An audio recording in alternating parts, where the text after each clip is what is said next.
আমার বন্ধুগণ, নবীজির জেলখানা আরো ভয়ঙ্কর ছিল।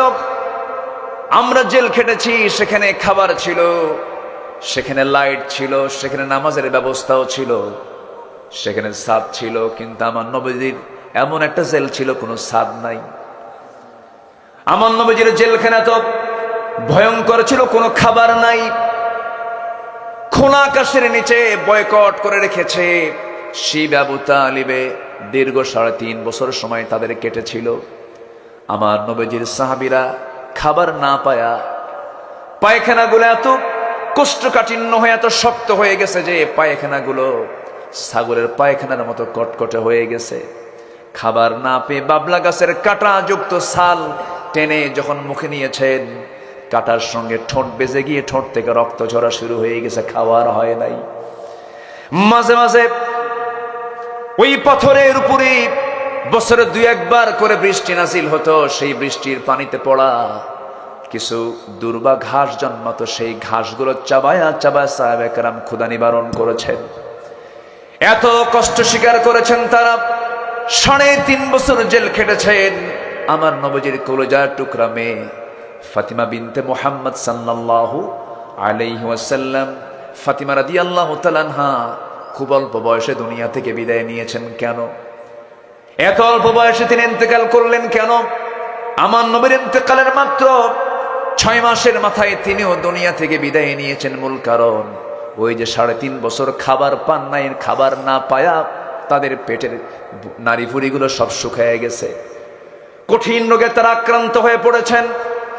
এই যে ত্যাগ, এই যে কোরবানি, এই যে বিশাল বড় ত্যাগ তারা স্বীকার করেছেন। বিজয় দিয়েছেন কে? আসতে বলবেন না, বিজয় দিয়েছেন কে? আমার বন্ধুগণ, দাওয়াতি কাজ করতে গিয়ে তারা মার খেয়েছেন। দাওয়াতি কাজ করতে গিয়ে তারা গালি শুনেছেন। নবীও গালি কম শোনেন নাই। রাসূলকে পাগল বলেছে, রাসূলকে উম্মাদ বলেছে, রাসূলকে জাদুকর বলেছে, রাসূলকে এমন শব্দ এমন উক্তি প্রয়োগ করেছে, রাসূল যা তার মধ্যে চুল পরিমাণ উপস্থিত ছিল না। রাসূলকে পাগল বলা মানে, পাগল কাকে বলে? যার মাথার চুলগুলো উস্কো খুস্কো হবে, কথা এলোমেলো হবে। কিন্তু আমার নবী যেমন ব্যক্তিত্ব সম্পন্ন মানুষ ছিলেন, তার চুলগুলো কখনো এলোমেলো কখনো ছিল না। আম্মা জান আয়েশা বলেন, আমি নিজের চোখে লক্ষ্য করে দেখেছি নবীজির লম্বা লম্বা চুল ছিল, কিন্তু নবীজির চুল ছিল মাঝখান সিথি। তিনি 2 দিকে চুলগুলো ছেড়ে দিতেন।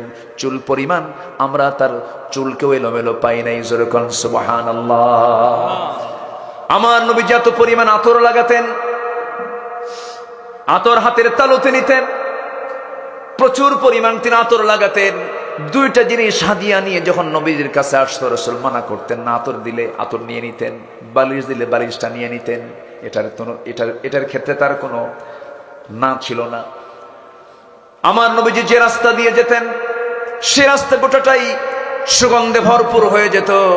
নবীজি মাথায় এত পরিমাণ তেল দিতেন, তেলগুলো চিপ দিয়ে চুয়ে চুয়ে পড়তো। এমন ব্যক্তিত্ব সম্পন্ন মানুষকে তারা বলল পাগল। ইন্নাকা লামাজনুন। রাসূলকে পাগল বলা হলো একমাত্র কারণ তিনি দাওয়াত দিয়েছেন কার পথে? আসতে বলবেন না, কার পথে? তাহলে দাওয়াত দিতে গেলে কি গালি শুনতে হয় বলেন? পাগল।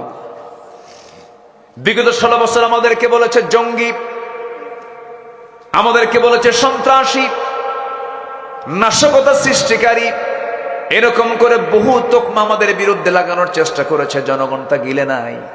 যে রাজাকার শব্দটা তারা ব্যান করেছিল, সে রাজাকার শব্দটা ব্র্যান্ড করে দিয়েছেন কে? আসতে বলবেন না, তিনি কে? আল্লাহ। দাওয়াতি কাজ করতে গেলে ভয় নিয়ে করব না, সাহস নিয়ে করব। নাম্বার 2 হলো সাহসিকতা ছিল আমার নবীজির চরম একটা গুণ। তিনি কখনো ভয় পান না, ইস্পাত কঠিন সিদ্ধান্ত নিয়ে সামনে এগুতেন। আল্লাহ রাব্বুল আলামিন রাসূলকে অর্ডার করছেন, ফাসদা' বিমা তু'মারু ওয়া আ'রিদ আনিল মুশরিকিন।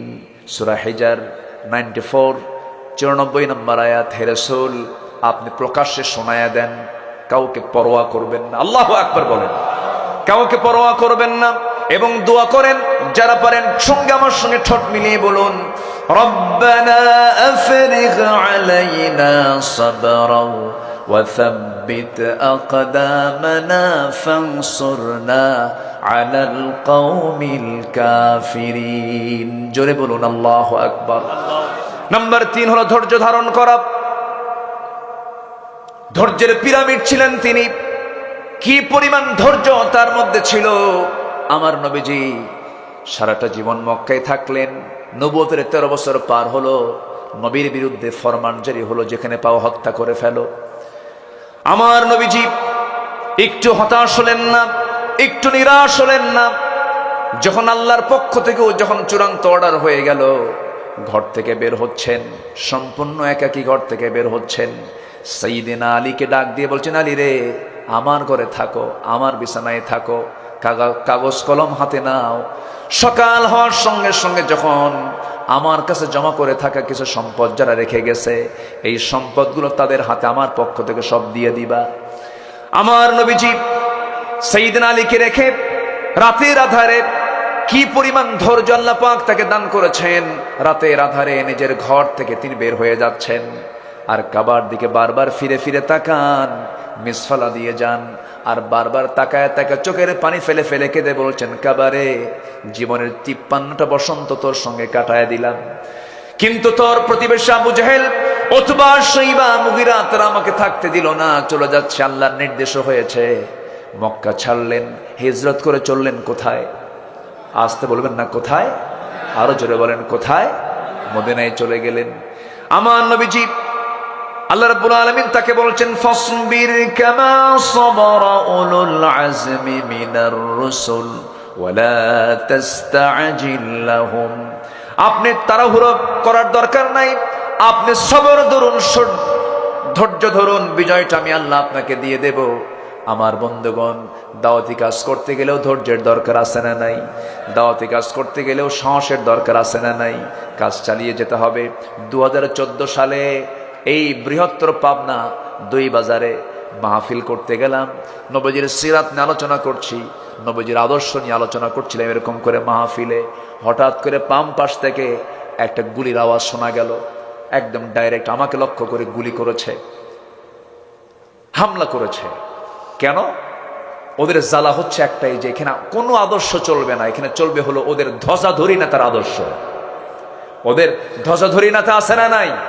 মুখে একখান মোষ আছে আর পেট একখান মোটা 10 মাসের মতো নেতা হওয়া যায়। মুখের মোষ 2.5 ইঞ্চি হাইব্রিড জাতের মোষ, এমন কিছু নেতা আছে না নাই? আচ্ছা, শুধু আমি বলেছিলাম মোষওয়ালা নেতৃত্ব মানবো না আমরা, আমরা মানবো হলো দাড়িওয়ালা নেতৃত্ব, ইসলামী নেতৃত্ব। এটাকে তারা মাথায় নিয়ে তারা বললো আমাদের নেতার বিরুদ্ধে কথা বলেছে। 2 বাজারের সামনে ওদের দলীয় কার্যালয়, সেখান থেকে তারা পুলিশি সহযোগিতা নিয়ে সরাসরি মাহফিলে 20 থেকে 25 হাজার মানুষ হামলা করলো। সেই দিন না হলো 50 থেকে 60 জন আহত হয়েছে, মঞ্চ আগুন ধরিয়ে দিয়েছে। 3 দিন পর শুনি ওখানে একটা মামলা হয়েছে, সেই মামলার 1 নম্বর আসামি হলাম আমি। কি কথা কি বুঝতেছেন?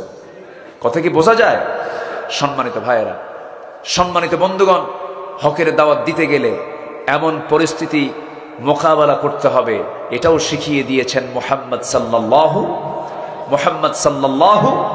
তাহলে সাহসিকতা, ধৈর্য, এই দুটোরই প্রয়োজন আছে আমি যখন দাওয়াতি কাজ করতে যাব। নাম্বার 4, এই পৃথিবীতে চরিত্র আদর্শ মানতে গেলে একজন কি মানতে হবে, তিনি হচ্ছেন মুহাম্মদুর রাসূলুল্লাহ। মুহাম্মদুর রাসূলুল্লাহ, রসুলকে মানতে হবে, কারণ তার চারিত্রিক সনদ কে দিয়েছেন? আসতে বলবেন না কে দিয়েছেন? আল্লাহ দিয়েছেন। তার চারিত্রিক সনদ পৃথিবীর কোনো একাডেমি দেয়নি, সুইডিশ একাডেমি নোবেল দেয়, এরকম করে কোনো একাডেমি, কোনো ইনস্টিটিউট দেয়নি। আমার আল্লাহ তাআলা নিজে আমার নবীজির চারিত্রিক সনদ নিজে দিয়েছেন। জোরে বলি আল্লাহু আকবার।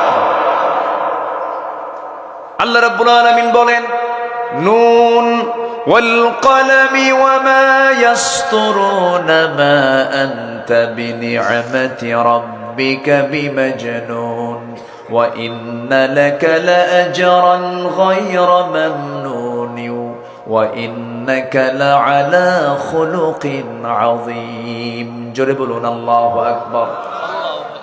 হে নবী, আপনি হলেন সুমহান চরিত্র অধিকারী। সেই চরিত্রকে, সে আদর্শকে আমরা লালন করব। নাম্বার 5 হলো, আমার রাসূল ছিলেন পরিবারের প্রতি দায়িত্বশীল, পরিবারের খুব তিনি যত্নবান ছিলেন। আমার বন্ধুগণ, পরিবারকে সময় দেওয়ার দরকার আছে না নাই বলেন? আছে। নিজে নামাজ পড়লাম, পরিবারকে নামাজের ব্যাপারে খেয়াল রাখলাম না, সন্তানদের নামাজের ব্যাপারে তাকিদ করলাম না, তা হবে না। বরং এমন কিছু স্বামী আছে নিজে নামাজ পড়ে বউটাকে বেপরদায় রাখে, এমন স্বামী তো বেলকুচিতে মনে হয় নাই। আসতে বলবেন না, আছে না নাই? বউকে হুন্ডাই তুলে ঘুরে বেড়ায়, আছে? বেলকুচিতে আছে? বসা জি, বুঝতে পারতেছি অনেক রাত হয়ে গেছে, একটু কষ্ট হচ্ছে আপনাদের। বউকে নিয়ে ঘুরে ফেরে হুন্ডাই তুলে বেপর্দার পরিবেশ করে গোটা বেলকুচি ঘোরে, এমন স্বামী আছে না নাই? নিজের সুন্দরী বউকে মানুষকে দেখায়, এতে সে খুব তৃপ্তি পায়, আছে কিনা বলেন? এটা কি যত্ন না অযত্ন? যত্ন না অবহেলা? অবহেলা। নিজের বউ নিজের সম্পদ, বউ কখনো অন্যের সম্পদ হতে পারে না। দেখবেন কিছু কিছু পুরুষ আছে বউকে দেখায় হুন্ডাই তুলে, কোন হুন্ডা তাও নর্মাল কোন হুন্ডা না, কি কি R15 update version. Passenger seat হলো দোতলা আর ড্রাইভিং সিট হলো নিচতলা। নিচতলায় ড্রাইভার বসে, দোতলায় বউটাকে বসায়া রাখে যেন জাতির দেখতে যেন অসুবিধা না হয়। দোতলা তো সবাই দেখে। গোটা বিলকুচি দেখায়া বিকেল বেলা নদীর পাড়ে গিয়ে লাল শাড়ি পরায়া, ঠোঁটটাকে লাল বানায় আঁকায়া, কপালে একখান টিপ বসায়া, চুলটা ছেড়ে দিয়ে অর্ধলগ্ন অবস্থায় তার ছবি তোলে 16 Pro Max আইফোন দিয়ে, যেন ছবি ওর মধ্যেও যেন জীবন্ত জীবন্ত ভাব আসে। অস্পষ্ট কোনো ছবি আপলোড দেওয়া যাবে না। দিল ফেসবুকে আপলোড করে, লিখলো সেখানে আর্টিকেল লিখতেছে, প্রিয় ভাইয়ের আসুন সবাই মিলে আমার বউটাকে জামাতের সাথে দেখি। যেরকম নাউজুবিল্লাহ। বউ কি জাতীয় সম্পদ? বউ কি পাবলিক না পার্সোনাল? আচ্ছা বলেন, বউ কি পাবলিক না প্রাইভেট? ও দেখেন ফেসবুকের ভাষায় কথা বলে। সম্মানিত ভাইয়েরা, তাহলে এই যে পরিবারের প্রতি অযত্ন, এটিকে থাকা যাবে? রাসূল তা শিখিয়েছেন। আমার নবীজি একদিন হাঁটতেছেন, অপ্রয়োজনীয় একটা আওয়াজ ফাতিমার কণ্ঠ থেকে নবীর কানে চলে আসলো। আমার নবীজি ঘরের মধ্যে ঢুকে গেলেন, ঢুকে গিয়ে বলছেন, ফাতিমা তোমার অপ্রয়োজনীয় একটা আওয়াজ আমার কানে আসলো। এই আওয়াজটা যদি অন্য কোনো পরপুরুষের কানে চলে যেত তোমার গুনাহ হয়ে যেত, এমনটা করা উচিত নয়। আমার নবীজি একদিন দরজায় দাঁড়ানো এক অন্ধ সাহাবী নবীর সঙ্গে দেখা করার জন্য আসতেছেন। আমার রাসূল বলছেন, আয়েশা ভিতরে চলে যাও। আমার এক সাহাবী আমার সাথে সাক্ষাৎ করার জন্য আসে, হুজুর সে তো অন্ধ মানুষ। রাসূল বলছেন, আয়েশা সে অন্ধ হতে পারে, তুমিও কি অন্ধ নাকি? ভিতরে চলে যাও। কি যত্নশীল তারা ছিলেন, কি যত্নবান আমার রাসূল ছিলেন। পরিবারের প্রতি সর্বক্ষণ তিনি নজরদারি রাখতেন, খেয়াল করতেন, সন্তানদেরকে নসিহা করতেন। কারণ কু আনফুসাকুম ওয়া আহলিকুম নারা, নিজে বাঁচো, তোমার পরিবারকে জাহান্নামের আগুন থেকে বাঁচাও। এই ক্ষেত্রে অনেকে দায়িত্বশীল আছেন, লক্ষ্য করা যায় দায়িত্ব পালন করতে করতে এত মহাব্যস্ত নিজের পরিবারের দিকে খেয়াল করার সময় পান না। এরকমও কিন্তু আছে। এই মিসিংটা হয়ে যায়, এটা হওয়া যাবে না। আমার নবীজি স্ত্রীদের হক আদায় করেছেন 16 আনা। একটা স্ত্রী তার ছিল না, তার আল্লাহ তাআলা একাধিক স্ত্রী তাকে দিয়েছিলেন। আল্লাহ তাকে অর্ডার দিয়েছেন বিয়ে করার জন্য। তিনি যে একাধিক স্ত্রী বিয়ে করেছেন, অর্ডার দিয়েছেন কে? এই ক্ষেত্রে রাসূলের কোনো ভুল ধরা কি যাবে নাকি? আমার দেশের নাস্তিকরা না বুঝে না জেনে রাসূলকে এরকম করে গালিও দিয়েছে, এতগুলো বউ কেন জেনাকার মুহাম্মদ, যেরকম নাউজুবিল্লাহ। আমার নবী আম্মা জান আয়েশাকে বিয়ে করেছেন, লক্ষ লক্ষ হাদিস তিনি মুখস্থ করেছেন আর রাসূলের কাছ থেকে হাদিসগুলো নিয়েছেন। আমার ভাইয়েরা, এরপরে বাকি যে স্ত্রীগুলো ছিল সব আল্লাহর অর্ডারে তিনি বিয়ে করেছেন। আমার নবীজি স্ত্রীদের হক আদায় করেছেন, সবার সঙ্গে মিষ্টি মুখে কথা বলেছেন। আম্মা জান আয়েশা বলেন, আমি রাসূলুল্লাহকে কোনোদিন দেখি নাই মন মরা হয়ে কথা বলতে। আমি আসা সহজে রাসূলকে আগে সালাম দিতে পারতাম না, রাসূল আগে আমাকে সালাম দিতেন। ঘরের মধ্যে ঢুকতেন, আমাকে কোনো কাজের অর্ডার দিতেন না।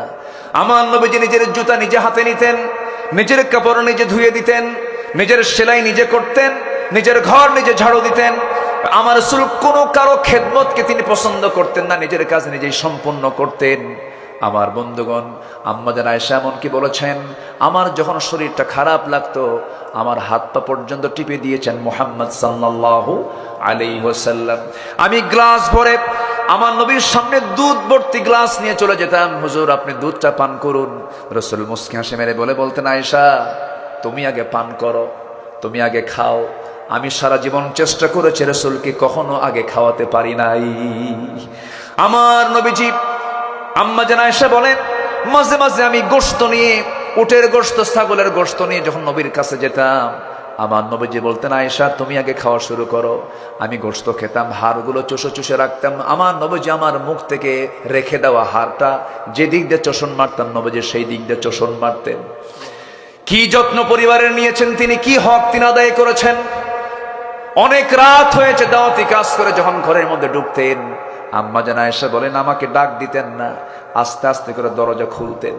দরজা খুলে ভিতরে ঢুকে কোনো খাবার থাকতো না, কোনো কৈফিয়ত ছিল না, কোনো প্রকার রাগারাগি ছিল না। সামান্য কিছু পানি পান করে সারাদিন রোজার নিয়ত রোজা রেখে দিতেন। জোরে কোন সুবহানাল্লাহ। আমার ভাইয়েরা, আমার বন্ধুগণ, 4 স্ত্রী একদিন আমার নবীর সামনে বসা। 4 স্ত্রী বলে ফেলতেছেন, হুজুর আপনি সত্যি করে বলুন তো, আমাদের মধ্যে গন্ডগোল লাগছে, আপনি আমাদের 4 জনের মধ্যে কাকে সবচেয়ে বেশি ভালোবাসেন? আমার রাসূল বলছেন, ও আমার স্ত্রীরা, এই জবাবটা আমি এখন দেব না, কালকে সকালবেলা দেব, যাও। পাঠায় দিলেন। সন্ধ্যা হতে না হতে আমার নবীজি 2টা করে খেজুর তিনি ভাগ করলেন, 8টা খেজুর হাতের মধ্যে নিলেন। 2টা খেজুর প্রথমে আম্মা জান আয়েশার ঘরে গিয়ে ডাক দিয়ে বলছে, ওরে আয়েশা, আমি তোমাকে দারুণ ভালোবাসি, আই লাভ ইউ, আহিব্বুক, আমি তোমাকে দারুণ ভালোবাসি। বউকে আই লাভ ইউ বলা জায়েজ না না জায়েজ? নিজের বউ না পরের বউ? এটা যেন মনে থাকে।